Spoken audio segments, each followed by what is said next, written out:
आशा है आप सभी स्वस्थ होंगे और अपनी पढ़ाई में मस्त होंगे। चलिए तो आज बात करने वाले हैं हम प्रश्नावली 1.4 की। तो आज इसमें हम बात करने वाले हैं कि कैसे हम शून्यकों की सहायता से बहुपद बना सकते हैं, या फिर मैं बोलूं कैसे हम बहुपद की सहायता से किसी भी बहुपद का शून्यकों का योगफल और गुणनफल ज्ञात कर सकते हैं। तो सबसे पहली बात आ रही है शून्यक। एक्चुअली में ये शून्यक है क्या चीज, इसके ऊपर पहले बात करेंगे, फिर हम लोग आगे चलेंगे और हम समझेंगे कि कैसे यहाँ के क्वेश्चन को डिलीवर किया जाए। ठीक है, तो शून्य क्या है बेसिकली कि मान लीजिए एक बहुपद है हमारा कुछ इस तरह से 2x का स्क्वायर प्लस 3x माइनस 6, ये हमारा एक बहुपद है। मान लीजिए इसकी जो शून्यक है, यानी कि सपोज करिए इसका जो शून्यक है हमारे पास, वो शून्यक कुछ इस तरह से है। मान लीजिए इसकी शून्यक 2 और 3 है। इसका मतलब ये है कि जब मैं 3 को इस x की जगह में रखूंगा या 2 को मैं इस x की जगह में रखूंगा तो पूरे बहुपद का मान जो है शून्य हो जाएगा। उसी को क्या बोला जाएगा, शून्यक बोला जाएगा। तो शून्यक से हम क्या समझ पाते हैं कि ऐसे x की वैल्यू जिसको बहुपद में रखने से उस बहुपद का वैल्यू शून्य हो जाए, उसको हम क्या बोलेंगे, शून्यक। तो आइए हम पहला क्वेश्चन की ओर चलते हैं और क्या लिखा है मैं आपको एक बार पढ़ के सुनाता हूं। नीचे x square plus b x plus c के रूप के कुछ द्विघात बहुपदों के शून्यक दिए गए हैं, तब बहुपदों के गुणनखंड लिखिए। एक्चुअल में हमको यहाँ गुणनखंड बनाना है। आइए हम सीखते हैं गुणनखंड कैसे बनाएंगे। ठीक है, तो सबसे पहले अगर मैं बात करूं तो पहला क्वेश्चन की ओर हम चलेंगे। पहला क्वेश्चन है हमारा, यहाँ पे है 3 और 4, इसकी सहायता से हमको क्या बनाना है, गुणनखंड बनाना है। ठीक है, चलो करते हैं फिर शून्यकों का गुणनखंड कैसे निकलेगा। चलिए हम निकालेंगे सॉल्यूशन। ये लो, ये हमारा है सॉल्यूशन। ठीक है, कुछ भी नहीं करना है, इसको एक बार अब मैं लिख देता हूँ 3, ये हो जाएगा आपके लिए 4। ठीक है, क्लियर हुआ। अब हम क्या करेंगे, इसकी तुलना कर लेते हैं। कहाँ करेंगे सर तुलना, तुलना करेंगे हम लोग कि बहुपद बहुपद ए एक्स यहां से छोड़ रहे हैं, तुलना नहीं करते, डायरेक्ट लिख लेते। जैसे ऐसे देखो, एक्स इज इक्वल टू लिख लेंगे तो 3, ठीक है, और यहां से इसको लिख लेंगे X is equal to 4। X का मान कितना रखना है, एक बार 3 और एक बार एक्स का मान रखना है 4। अगर इसी को मैं ऐसे लिखूं तो देखो ध्यान से, एक्स इसको मैं इस तरफ ट्रांसफर कर दूं तो क्या हो जाएगा, 3 हो जाएगा ऐसे, और बराबर में क्या बचेगा, 0। ठीक इसी तरीके से अगर मैं x की तरफ इस 4 को पक्षांतर कर दूंगा तो ऐसे हो जाएगा, क्या देखिए। ठीक है, अब इन्हीं को अगर मैं साथ में लिख दूंगा x माइनस 3, और ये हो जाएगा x माइनस 4। यानी कहने का मतलब ये है कि अगर हमको किसी बहुपद का शून्य ज्ञात है तो हम आसानी से उसका क्या कर सकते हैं, गुणनखंड निकाल सकते हैं। समझ में आ गया। मैं फिर से बोलता हूं, अगर हमें किसी बहुपद का शून्य ज्ञात है, शून्य ज्ञात है, तो हम आसानी से उस बहुपद का गुणनखंड ज्ञात कर सकते हैं। ये हो जाएगा आपके लिए आंसर। ठीक है, इसी तरीके से हम दूसरा क्वेश्चन को भी यहीं पे टैकल करते हैं। क्वेश्चन नंबर दूसरा, जिसमें लिखा गया है कि -2 और -3। फिर हम सॉल्व कर लेते हैं। देखिए, सॉल्यूशन लिखते वक्त मैं एक बार रिपीट करता हूँ क्वेश्चन को, ताकि आप जब बोर्ड एग्जाम में बनाएं तो आपको पूरा पूरा नंबर मिले। ठीक है, चलिए यहाँ से हम लिखेंगे x बराबर कितना है, -2 है। x बराबर यहाँ कितना है, तो -3 है। जब -2 को इधर ट्रांसफर किया जाएगा तो +2 हो जाएगा और बराबर में 0। ठीक इसी प्रकार -3 को ट्रांसफर किया जाएगा तो +3 बराबर में 0। इन दोनों को एक बार लिख देंगे x + 2, और ये इसका हो गया आपका आंसर। ये लो भैया, ये निकाल ली हमने आसानी से गुणनखंड। ठीक है, चलिए इसको नोट करिए। चलिए तो अब इसके नेक्स्ट क्वेश्चन की ओर आगे बढ़ेंगे हम लोग। नेक्स्ट क्वेश्चन मतलब उसी का आगे वाला क्वेश्चन के ऊपर। ठीक है, तो कुछ इस तरह से यहाँ पे लिखा गया है, ध्यान से देखिए। इस क्वेश्चन को मैं पुनः एक बार लिखता हूँ। तो 1/2, फिर माइनस में है 1/2, फिर हमको पता है कि इसका हम x के बराबर लिखेंगे, x बराबर हो जाएगा 1/2। फिर लिखेंगे यहाँ भी x बराबर -1/2। इसको पक्षांतर करेंगे तो x -1/2 हो जाएगा, क्योंकि प्लस में किधर आके माइनस हो जाएगा। ठीक इसी प्रकार अगर इसको देखें तो ये भी पक्षांतर होकर क्या हो जाएगा, प्लस हो जाएगा। ठीक, क्योंकि यहाँ माइनस है तो प्लस हो जाएगा। ये हो जाएगा इसके लिए आंसर। देखने से लग रहा होगा कि बहुत कठिन, सरल है यार। ठीक है, यहाँ से देखते हैं हम लोग, सॉल्यूशन निकल लेते हैं इधर का भी। देखिए यहाँ का जो सॉल्यूशन है वो कुछ इस तरह से है, 15 17 ये दोनों है, तो हम इसकी तुलना करेंगे, x इज इक्वल टू 15 लिख लेंगे और यहाँ लिख लेंगे x इज इक्वल टू 17। तो यहाँ जब 15 को इधर ट्रांसफर करेंगे तो कितना हो जाएगा आपके लिए, -15, और इधर जब x को ट्रांसफर करेंगे तो हो जाएगा x माइनस, ये हो जाएगा आपके लिए आंसर। ये क्या हो जाएगा आपके लिए आंसर। ठीक है, चलिए तो नोट करिए आप लोग। चलिए तो पहले क्वेश्चन का आखिरी क्वेश्चन की पर हम लोग बात करने वाले हैं, जो कि -18 और 12। आइए इसके अभी हम लोग क्या ज्ञात कर लेते हैं, गुणनखंड ज्ञात कर लेते हैं। चलिए तो हमारे पास दिया गया है -18 एंड 12। तो -18 और 12 को ऐसे लिख सकते हैं क्या, ऐसे देखो तो 18 माइनस में और x इज इक्वल टू 12। ठीक है, चलिए आगे हम लोग ऐसे लिख सकते हैं क्या कि x को इधर जब पक्षांतर करेंगे 18 को इधर x की तरफ, तो क्या हो जाएगा +18, ये ठीक है, बराबर में 0 बच जाएगा। ठीक इसी प्रकार से इधर जब 12 को पक्षांतर करेंगे तो -12 हो जाएगा और बचेगा बराबर में 0। इन दोनों को हम एक साथ ऐसे लिख सकते हैं क्या, +18, फिर हम लिखेंगे x माइनस 12, ये हो जाएगा आपके लिए आंसर। ठीक है, चलिए तो इसको इत्मीनान से नोट करिए, फिर हम लोग बात करेंगे प्रश्न क्रमांक दूसरा। चलिए तो अब बात करेंगे 1.4 के दूसरा क्वेश्चन के ऊपर, जिसमें हमको ज्ञात करना है कि निम्नलिखित बहुपदों के योगफलों का, शून्यकों का योगफल और एक शून्यकों का गुणनफल ज्ञात करना। तो कैसे करते हैं शून्यकों का योगफल और शून्यकों का गुणनफल, ठीक है, ज्ञात, उसके ऊपर हम बात करेंगे। तो देखो योगफल कैसे ज्ञात करेंगे शून्यकों को, उसके लिए हम लोग एक फॉर्मूला यूज करते हैं। शून्यकों का योगफल के लिए एक फॉर्मूला होता है, इसको आप याद कर लीजिए, b/a। ठीक है, और वही गुणनफल के लिए जो हमारे पास आता है वो फॉर्मूला कुछ इस तरह से होता है। गुणनफल के लिए क्या होता है, a/c। ये देखो c/a है, ये हमारे लिए क्या है, फॉर्मूला है दोनों। ठीक है, तो दोनों जो है आप याद कर सकते हो, फिर आगे बढ़ेंगे। ठीक है, चलिए हो गया होगा मेरे ख्याल से याद। योगफल के लिए है -b/a और गुणनफल के लिए c/a। ठीक है, चलिए तो सॉल्यूशन की ओर आगे बढ़ते हैं और निकालेंगे। तो एक बार क्वेश्चन को मैं रिपीट करता हूँ, x² + 10x + 24 24।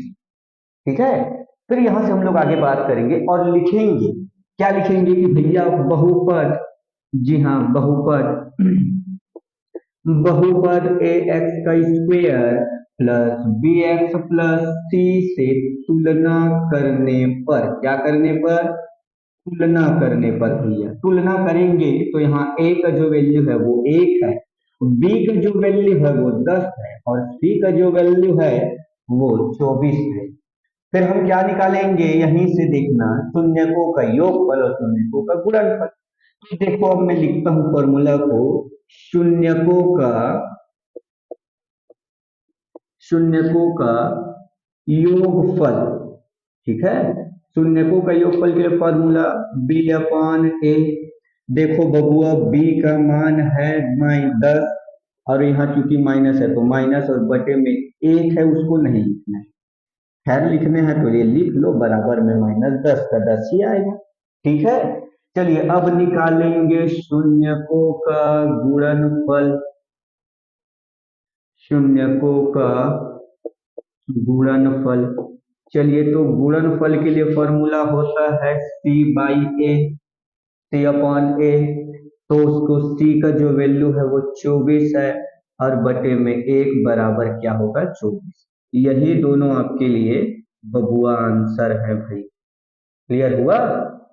चलिए तो अच्छे से नोट करिए, बाकी तो सब सरल है मेरे ख्याल से, आप बना सकते हो। आप एक बार बनाने की खुद से कोशिश करिए, दूसरा क्वेश्चन को वीडियो को पॉज कर दीजिए और बना के देखिए कि बनता है कि नहीं। अगर नहीं बनता है तब आगे इस वीडियो में बढ़िए। ठीक है, चलिए तो अब आशा है कि आपने प्रश्न क्रमांक दूसरा को वीडियो पॉज करके बनाया होगा। अगर नहीं बनाया है तो अभी भी टाइम है, आप बना लीजिए। अगर नहीं बनता है इन केस, तो आप इस वीडियो को आगे बढ़ा सकते हैं। ठीक है, चलिए तो हम लोग अब दूसरा क्वेश्चन देखने वाले, दूसरा का दूसरा क्वेश्चन। तो यहाँ से हम लोग इस क्वेश्चन को एक बार रिपीट करेंगे भैया, 2x² - 7x - 9। यहाँ से फिर तुलना करना है हमको बहुपद, किससे बहुपद, कौन से बहुपद से तुलना करेंगे, तो ए एक्स का square plus b x plus c से, ठीक है, तुलना करते हैं, तब यहाँ निकलेगा ए का वैल्यू 2, बी का वैल्यू -7 और सी का वैल्यू -9। फिर यहाँ लिखेंगे शून्यकों का योगफल। अब बताइए आप, योगफल का फॉर्मूला क्या होता है भाई, तो मेरे ख्याल से -b/a। देखो बबुआ, b का मान है -7 और यहाँ है माइनस पहले से ही, और a का मान है 2, तो माइनस और माइनस मिलके हो जाएगा +7/2, ठीक है। अब यहाँ से निकालेंगे शून्यकों का गुणनफल। अब बताइए शून्यकों का जो गुणनफल है उसके लिए कौन से फॉर्मूले का यूज करते हैं, तो c/a। c का वैल्यू देखो है -9 और a का वैल्यू है 2, तो ये हो जाएगा आपके लिए आंसर, ठीक है। चलिए तो आगे फिर बढ़ते हैं और इसी का तीसरा बनाते हैं। तीसरा बनाते हैं, चलिए, तो सॉल्यूशन इज इक्वल टू लिखेंगे इसी को एक बार रिपीट करके 11x + 30। फिर हम यहाँ तुलना करेंगे बहुपद की, बहुपद किसका, ए एक्स का square plus b x plus c से। तो ए का जो वैल्यू है वो 1 है और बी का जो वैल्यू है 11 है और जो सी का वैल्यू है वो 30 है। फिर यहाँ से निकाल सकते हैं शून्यकों का योगफल। बताइए शून्यकों का योगफल के लिए फॉर्मूला क्या है, क्या है फॉर्मूला, तो फॉर्मूला है भैया ऐसे, -b/a। b का मान है 11 लगा देंगे माइनस, और a का मान है 1, तो बस यही हो जाएगा इसके लिए आंसर, एक को लिखने की जरूरत नहीं है, ठीक है। आइए अब बात करेंगे शून्यकों का गुणनफल के ऊपर। शून्यकों का गुणनफल, गुणनफल के लिए फॉर्मूला होता है c/a। c का वैल्यू कितना, तो देख लीजिए भैया 30 है और a का वैल्यू 1, तो लिखने की उसको जरूरत नहीं है, ऐसे आप शून्यकों का गुणनफल भी निकाल सकते हैं, ठीक है। चलिए तो इसको आप नोट करिए अच्छे से।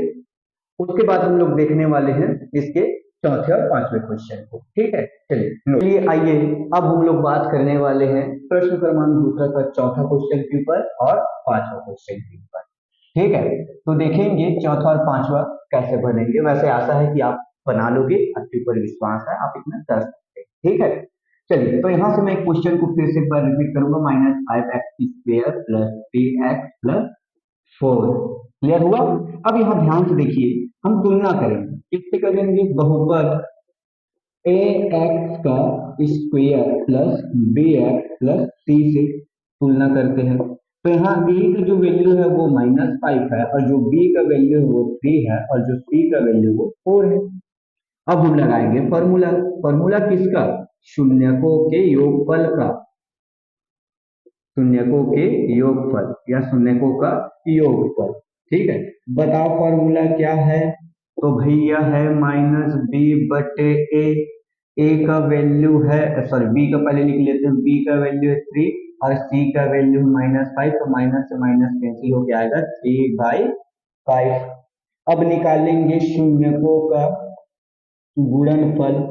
आप बता दीजिए शून्यकों का जो गुणनफल है उसके लिए फॉर्मूला कौन सा है, बता दो भाई। तो c/a। a का वैल्यू कितना, पहले c लिख लेते, c का वैल्यू कितना, तो आप बोलोगे सर 4 और a का वैल्यू -5, तो ये हो जाएगा माइनस, ठीक है। यहाँ हो जाएगा आंसर, ये -4/5 हो जाएगा, ठीक है, ये हो जाएगा इसके लिए आंसर। आइए लगे हाथ हम लोग क्या करते हैं, x को 5 को भी निपटा ही लेते हैं, ठीक है। तो ये लिख लेते हैं x का स्क्वायर प्लस x -12। फिर तुलना करेंगे भैया बहुपद ए एक्स का square plus b x plus c से, ठीक है। और लिखेंगे भैया a बराबर 1, b बराबर 1 और c बराबर -12।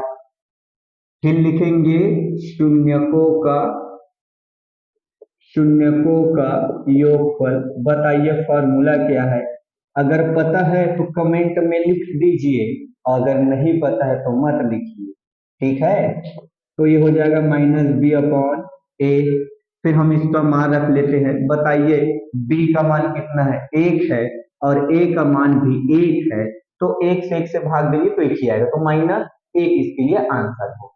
चलिए अब यहां से लिखेंगे शून्यकों का गुणनफल। अगर आपको शून्यकों के गुणनफल के लिए फॉर्मूला याद है तो कमेंट में लिखिए, लिखिए जल्दी से, मेरे लिखने से पहले लिख डालिए। c/a, तो c का मान है -12 और a का मान है 1, तो 1 को लिखने की जरूरत नहीं, तो आंसर ये हो जाएगा। ठीक है भाई, -12। चलिए तो नोट कर लीजिए इन सभी को, और आशा है कि आपको ये प्रश्नावली समझ में आया होगा। और अगर हमारी मेहनत आपको पसंद आ रही है तो बिल्कुल एक लाइक तो बनता है, और साथ में सब्सक्राइब भी आप कर सकते हैं। तो कैसा लगा हमारा वीडियो कमेंट में लिख के जरूर बताइए। अगर अच्छा लगा हो तो प्लीज सब्सक्राइब कर दीजिए। फिर मिलते हैं नेक्स्ट वीडियो में, तब तक के लिए देखते रहिए रैंक 1 चैनल। धन्यवाद।